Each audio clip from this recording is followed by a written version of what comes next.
मुख्यमंत्री एकनाथ शिंदेंच्या हस्ते संपन्न झाली। त्यांच्या समवेत महापूजा करण्याचा मान नांदेड जिल्ह्यातील वालेगावकर दाम्पत्याला मिळाला।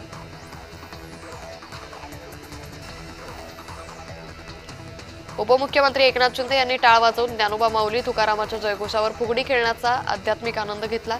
शिंदे यांच्या उपस्थितीत कार्तिकीची वारी पंढरीच्या दारी उपक्रमाचा समारोप झाला।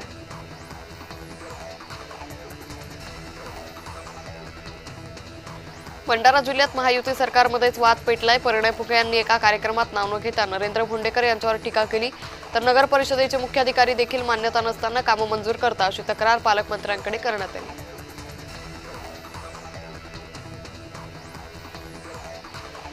आगामी नागपूर महानगरपालिका निवडणुकीत मोठ्या पक्षातील 70% नगरसेवकांचं तिकीट कापलं जाण्याची शक्यता आहे। पालिकेचा कार्यकाळ संपल्यावरही नागरिकांच्या समस्या सोडवण्यासाठी अधिकारी कर्मचाऱ्यांच्या संपर्कात राहिले त्यांचं तिकीट सुरक्षित आहे, तर निष्क्रिय नगरसेवकांना झटका देण्याचा निर्णय पक्षांनी घेतला।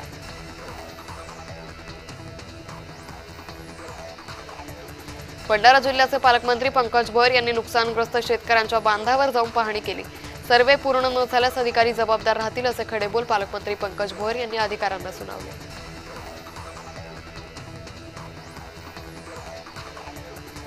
बोगस मतदानावर राज ठाकरेंनी निशाणा साधला। कल्याण मुरबाडमध्ये बोगस मतदान झालं। कल्याणमधील मतदारांनी मलबार हिलमध्ये मतदान केलं असा आरोप राज ठाकरे यांनी केला।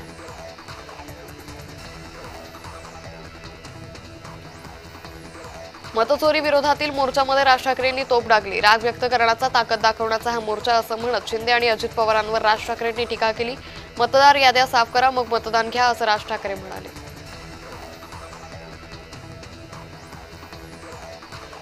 5 वर्ष निवडणुका झाल्या नाहीत, अजून 1 वर्ष थांबा, मतदार याद्या पारदर्शक करूनच निवडणुका घ्या असं वक्तव्य राज ठाकरेंनी केलंय।